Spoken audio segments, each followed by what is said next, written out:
नमस्कार दोस्तों, आज के इस वीडियो में हम रोटेटर कफ इंजरी के बारे में बात करेंगे। तो आगे बढ़ने से पहले मैं थोड़ा सा आपको ओवरव्यू दे दूं। रोटेटर कफ जो है हमारे शोल्डर जॉइंट के आसपास होता है। यहाँ पे कुछ मसल्स होते हैं, वो मसल्स मिलके वो रोटेटर कफ बनाते हैं। और ये इंजरी यूजुअली जो ओल्ड एज होता है उनमें ये ज़्यादा पाया जाता है। यंग लोगों में भी पाया जाता है, लेकिन वो ट्रॉमा की वजह से होता है। ओल्ड एज में वो डीजेनरेटिव चेंजेस की वजह से आता है। तो इसके बारे में हम पूरा डिटेल में पढ़ेंगे, इसके क्या क्लिनिकल फीचर्स है, इसके क्या ट्रीटमेंट है, सब हम पढ़ेंगे। तो चलिए कंप्यूटर स्क्रीन पर। तो सबसे पहले हम समझ लेते हैं कि ये रोटेटर कफ आखिर होता क्या है। The rotator cough is a fibrous sheath formed by four flattened tendon that blend with the capsule of the shoulder joint and strengthen it। ठीक है, हमारे जॉइंट के चारों तरफ कैप्सूल होता है, तो शोल्डर जॉइंट में भी चारों तरफ कैप्सूल होता है। तो रोटेटर कफ क्या है कि चार डिफरेंट मसल्स के वो फ्लैट टेंडन्स मिल करके उस फाइब्रस कैप्सूल से जाकर के ब्लेंड होता है और उसे स्ट्रेंथन करता है, जिसे हम रोटेटर कफ कहते हैं। जैसे आप यहाँ पर ये देख सकते हैं, ये मसल्स है, ठीक है, शोल्डर के आसपास मसल्स है और चारों तरफ शोल्डर के कैप्सूल होते हैं। उस कैप्सूल से इसके टेंडन्स जाकर के ब्लेंड हो जाते हैं और उसे स्ट्रेंथन करता है, जिसे हम रोटेटर कफ बोलते हैं। तो इसमें अगर किसी प्रकार का इंजरी हो जाए उसे हम रोटेटर कफ इंजरी बोलते हैं। तो ये चार मसल्स कौन से हैं जिसके टेंडन कैप्सूल से जाकर के ब्लेंड होते हैं? चलिए मैं आपको समझाता हूँ। ये चार मसल्स हैं: teres minor, infraspinatus, supraspinatus and सब स्कैपुलरिस। ठीक है, जब हम पढ़ाई कर रहे थे बीपीटी की पढ़ाई, उस समय में हम इसे इस तरह से याद किया करते थे, TISS। ठीक है, टिस एक फेमस इंस्टीट्यूट है मुंबई में, तो उसी के नाम से हम इसे याद करते थे, टिस।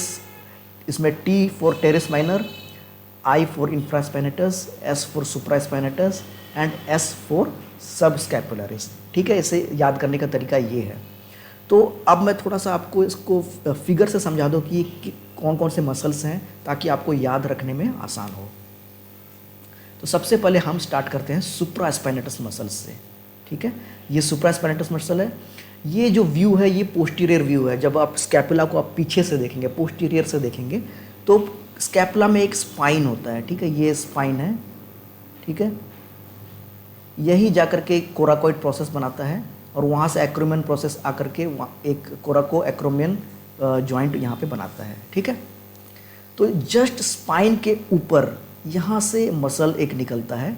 ठीक है, और वो जाकर के हेड ऑफ द ह्यूमरस में जाकर इंसर्ट होता है। ठीक है, तो ये जो मसल है इसे हम बोलते हैं सुप्रास्पाइनेटस मसल। ऐसा इसलिए क्योंकि ये स्पाइन के ऊपर है, स्पाइन के सुपीरियर है, इसलिए इसको हम सुप्रास्पाइनेटस मसल्स बोलते हैं। समझ में आ गया? अब हम बढ़ते हैं इंफ्रास्पाइनेटस मसल्स। इसी स्पाइन के नीचे से जो मसल्स ऑरिजिनेट होता है, ठीक है, नीचे से ये मसल ऑरिजिनेट होता है और ये जाकर के हेड ऑफ द ह्यूमरस में जाके इंसर्ट होता है। इस मसल्स को हम इंफ्रास्पाइनेटस मसल बोलते हैं, क्योंकि ये स्पाइन के इंफीरियर है, स्पाइन के नीचे से ऑरिजिनेट हो रहा है, इसलिए हम इसको इंफ्रास्पाइनेटस मसल्स बोलते हैं। अगला जो मसल है वो है टेरिस माइनर। जस्ट यहाँ से इंफ्रास्पाइनेटस मसल्स ऑरिजिनेट होता है। ठीक है, उसके जस्ट नीचे से एक और मसल ऑरिजिनेट होता है जिसे हम बोलते हैं टेरिस माइनर। ये मसल्स में जाकर के हेड ऑफ द ह्यूमरस में जाकर के इंसर्ट होता है। ठीक है, अब फाइनल जो मसल्स है वो है सब स्कैपुलरिस। तो जब हम इसी स्कैपुला को हम एंटीरियर व्यू लेते हैं, जब हम सामने से देखते हैं, तो ये आप स्कैपुला का एंटीरियर व्यू देख लीजिए। इस एरिया से एक मसल्स ऑरिजिनेट होता है। ठीक है, इस मसल को हम बोलते हैं सब स्कैपुलरिस, यानी कि स्कैपुला के नीचे। ठीक है, स्कैपुला के नीचे की तरफ से एक मसल्स निकलता है, तो ये एंटीरियरली ओरिजिनेट होता है स्कैपुला के, और ये भी जाकर के हेड ऑफ द ह्यूमरस में जाके इंसर्ट होता है। ठीक है, तो ये चार मसल्स थे। ठीक है, फिर से मैं आपको बता दूँ, TISS, T से टेरिस माइनर, I से इंफ्रास्पाइनेटस, S से सुप्रास्पाइनेटस और एक S से सब स्कैपुलरिस। ये आपको याद रहेगा। इन चारों मसल्स के फ्लैट टेंडन्स जाकर के शोल्डर के जो कैप्सूल है उससे ब्लेंड हो जाता है और उसको स्ट्रेंथन करता है। ठीक है, ये मसल्स बहुत ज़रूरी है शोल्डर को मजबूत करने के लिए। शोल्डर में जो भी मोशंस आते हैं जो भी मूवमेंट होते हैं यही मसल्स के ज़रिए होते हैं। अब बढ़ते हैं। The supraspinatus forms the major constituent of the rotator cuff and is sometimes called as musculotendinous cuff. जो सबसे मेजर कंपोनेंट है शोल्डर कफ का वो सुप्रास्पाइनटस फॉर्म करता है, ठीक है। इसीलिए इसको कई बार मस्कुलोटेंडिनस कफ भी कहते हैं। तो what is the action of rotator cuff? It act as dynamic stabiliser during the shoulder abduction, ठीक है। तो इसका मेन एक्शन है, ये एक डायनामिक स्टेबलाइजर की तरह काम करता है, यानी कि जब शोल्डर मोशन में रहता है उस मोशन के समय में हमारे शोल्डर को वो स्टेबलाइज करके रखता है, ठीक है। स्पेशली शोल्डर एबडक्शन, ये मोशन को हम शोल्डर एबडक्शन बोलते हैं। फ्रेंड्स देखिए, अगर शोल्डर जॉइंट है ना, सबसे फ्री जॉइंट है हमारे बॉडी में। इसका ये एक ball and socket type of joint है जिसमें सॉकेट काफ़ी सैलो रहता है और इसका बॉल उस सैलो सॉकेट में बहुत फ्रीली मूव करता है। तो इसीलिए इसको स्टेबलाइज करना बहुत ज़रूरी है और यही रोल रोटेटर कफ निभाता है। तो फ्रेंड्स अब हम बढ़ते हैं इसके क्लिनिकल फीचर की तरफ। इसका क्लिनिकल फीचर क्या है? Usually seen in elderly and it can be seen in young, ठीक है। ये कॉमनली एल्डरली में पाया जाता है, लेकिन कुछ केसेस में ये यंग लोगों में भी पाया जा सकता है। There is history of trauma, इसमें किसी प्रकार का ट्रॉमा उसका ये हिस्ट्री हो सकता है इसमें, ठीक है। तो सबसे पहले हम माइनर टियर का क्या क्लिनिकल फीचर है हम समझ लेते हैं। Pain above shoulder and upper arm, ठीक है। शोल्डर के ऊपरी हिस्से में, इस हिस्से में, ठीक है, टिप ऑफ द शोल्डर हम बोलेंगे, एंड अपर आर्म में यहाँ पर पेन कंप्लेन कर सकते हैं, ठीक है। Difficulty in lifting the upper limb outwardly, यानी कि ये वाला मोशन जब हम बोलेंगे पेशेंट को कि एबडक्शन करिए, ये एबडक्शन मोशन उसके लिए काफ़ी पेनफुल होगा और डिफ़िकल्ट होगा करने में, ठीक है। फिर माइनर इंजरी का जब हम एग्जामिनेशन करते हैं तो हमें क्या मिलेगा? सबसे पहले tenderness just lateral to the acromion, ठीक है। यहाँ पे एक एक्रोमियन प्रोसेस होता है, उसके लैटरल साइड में यहाँ पर टेंडरनेस मिलेगा। टेंडरनेस यानी कि जब हम उस पॉइंट को पाल्पेट करेंगे तो यहाँ पर उनको पेन फील होगा, जिसे हम टेंडरनेस कहते हैं, ठीक है। एबडक्शन पेनफुल एंड रेस्ट्रिक्टेड, अभी अभी मैंने जैसे बताया ये वाला मोशन को हम एबडक्शन बोलते हैं। ये एबडक्शन रेस्ट्रिक्टेड रहेगा और पेनफुल रहेगा, ठीक है। Initiation of abduction is not possible, यानी कि एबडक्शन का इनिशिएशन जो है वो डिफ़िकल्ट होगा, ठीक है। एबडक्शन को इनिशिएट करने के लिए सुप्रास्पाइनेटस मसल्स का बहुत बड़ा रोल रहता है। तो अगर सुप्रास्पाइनेटस मसल्स का टेंडन में अगर कोई इंजरी आ जाए तो ये एबडक्शन का इनिशिएशन प्रॉब्लम रहता है, ठीक है। If passively abduction done then patient can sustain the abduction, यानी कि जब हम उसको एक्टिवली एबडक्शन करने के लिए बोलेंगे तो वो नहीं कर पाएगा, लेकिन जब हम पैसिवली यानी कि किसी के सपोर्ट से हम उसको एबडक्शन को करने के लिए बोलेंगे तो वो एबडक्शन को कर पाएगा और उसको सस्टेन भी कर पाएगा, ठीक है। उस एबडक्शन करके इस पॉइंट में होल्ड करके के लिए बोलेंगे तो वो उस पॉइंट में वो होल्ड कर पाएगा। आप मेरा बात को समझ रहे हैं? यानी कि जब हम उसको एक्टिवली एबडक्शन करने के लिए बोलेंगे तो वो नहीं कर पाएगा, वो एबडक्शन इनिशिएट ही नहीं कर पाएगा। लेकिन मान लीजिए मैं एज अ थेरेपिस्ट उनके आर्म को पैसिवली एबडक्ट कर रहा हूँ तो वो एबडक्शन हो जाएगा। और एक 90 डिग्री एबडक्शन पोजीशन में जब मैं उनको होल्ड करने के लिए बोलूँगा कि इस पोजीशन को आप होल्ड करके रखिए, फिर मैं अपना हाथ को या सपोर्ट को वहाँ से हटा दूंगा तो इस पोजीशन को वो होल्ड कर पाएगा, ठीक है। Usually minor tear of supraspinatus, जैसा मैंने बोला सुप्रास्पाइनेटस में माइनर टीयर हो सकता है, कॉजेस पेनफुल आर्क सिंड्रोम, ये बहुत इंपॉर्टेंट है। माइनर टीयर में एक साइन ये भी है कि इसमें पेनफुल आर्क सिंड्रोम हो सकता है। तो ये देखिए, ये पेनफुल आर्क सिंड्रोम है, यानी कि तो जब हम एबडक्शन करते हैं तो 0 डिग्री से स्टार्ट करते हैं और हम 180 डिग्री तक करते हैं। तो पेनफुल आर्क सिंड्रोम में क्या रहता है कि ये जो पोर्शन है, ये पोर्शन में एबडक्शन जो है काफ़ी पेनफुल रहता है। वो पोर्शन क्या होता है, चलिए मैं समझाता हूँ। आप 0 डिग्री से एबडक्शन स्टार्ट किए टिल 60 डिग्री, ये यहाँ पर किसी भी प्रकार का कोई पेन नहीं है, लेकिन 60 डिग्री से लेकर के 120 डिग्री तक ये जो है एरिया है, इस पोर्शन में काफ़ी पेन होता है, ठीक है। ये ही पोर्शन को हम पेनफुल आर्क बोलते हैं। और 120 डिग्री के बाद फिर वहाँ 180 डिग्री एबडक्शन तक कोई पेन नहीं रहता है, इसे हम बोलते हैं पेनफुल आर्क सिंड्रोम। तो what is the cause of painful arc syndrome?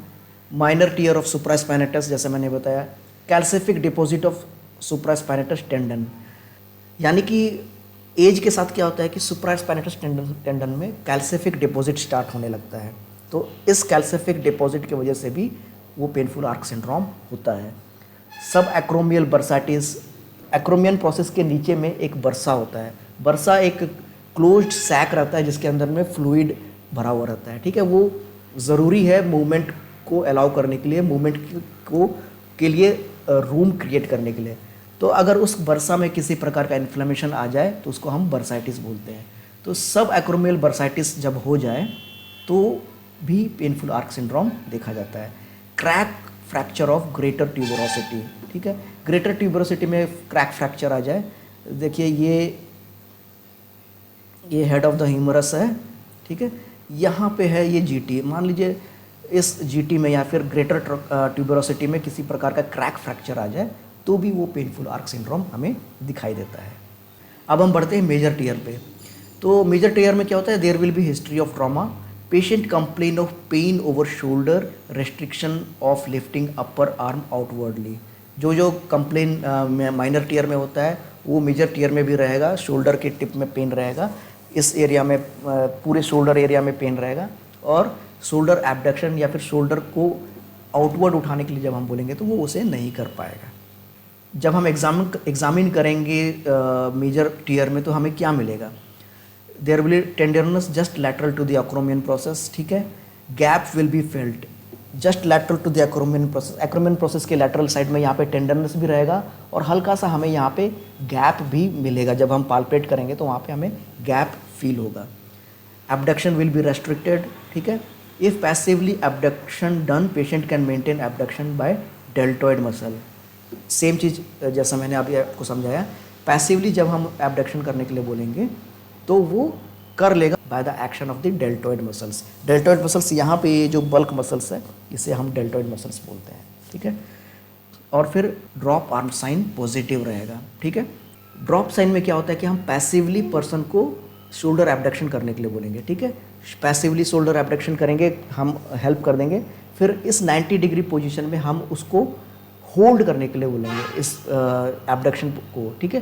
लेकिन उसको वो होल्ड नहीं कर पाएगा, वो आर्म जो है वो ड्रॉप हो जाएगा, इसे हम कहते हैं ड्रॉप साइन। अब हम इसका इन्वेस्टिगेशन कैसे करेंगे। इन्वेस्टिगेशन सबसे पहले तो हम एक्सरे करेंगे, ठीक है। एक्सरे में वैसे टेंडन इंजरी का पता नहीं चलता है या फिर सॉफ्ट टिश्यू इंजरी का पता नहीं चलता है, लेकिन कोई एसोसिएटेड फ्रैक्चर है कि नहीं, ग्रेटर ट्यूबरोसिटी में किसी प्रकार का क्रैक या फिर फ्रैक्चर है कि नहीं, वो चीज़ रूल आउट हो जाता है। आर्थ्रोग्राफी करना पड़ सकता है, अल्ट्रासाउंड करना पड़ सकता है, एमआरआई करना पड़ सकता है या फिर आर्थ्रोस्कोपी भी करना पड़ सकता है, ठीक है। अब हम ट्रीटमेंट कैसे करेंगे। माइनर टीयर में हमें कोई ज़्यादा इंटरवेंशन नहीं करना है, पेशेंट को हम रेस्ट करने के लिए बोलेंगे, उनको आर्म स्लिंग या फिर शोल्डर स्लिंग दे देंगे और उनको इमोबलाइज करने के लिए छोड़ देंगे, ठीक है। 1 मंथ का इमोबलाइजेशन के बाद धीरे धीरे वो खुद ही वो अपने आप वो हील हो जाता है माइनर टीयर। फिर ग्रेजुअल मोबिलाइजेशन एक्सरसाइजेस, थोड़ा थोड़ा हम शोल्डर का मोबिलाइजेशन एक्सरसाइजेस हम करेंगे, रेंज ऑफ मोशन एक्सरसाइजेस करेंगे।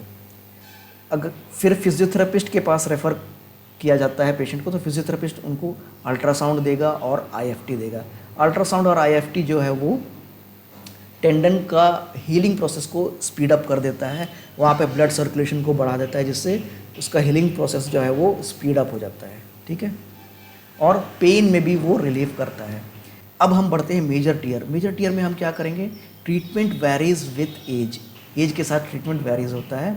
यंग पेशेंट में हम क्या करेंगे, रिपेयर करेंगे, ठीक है। रिपेयर, इंजरी का रिपेयर करेंगे, आर्थ्रोस्कोपिकली रिपेयर करना ज़्यादा बेटर होगा, ठीक है। आजकल तो सारे सर्जरी आर्थ्रोस्कोपिकली ही होता है, लेकिन इसमें यह भी है कि result are not always better.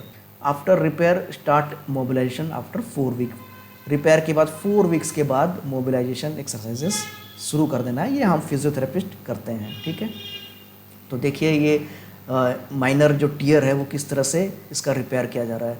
यहाँ पे देखिए, आप देख सकते हैं, ये पे माइनर टीयर है सुप्रास्पाइनेटस टेंडन का, ये सुप्रास्पाइनेटस मसल है, ये उसका टेंडन है, ठीक है।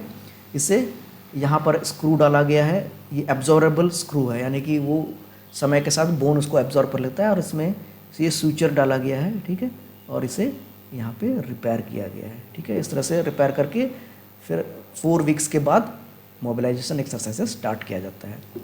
ओल्ड पेशेंट में क्या किया जाता है?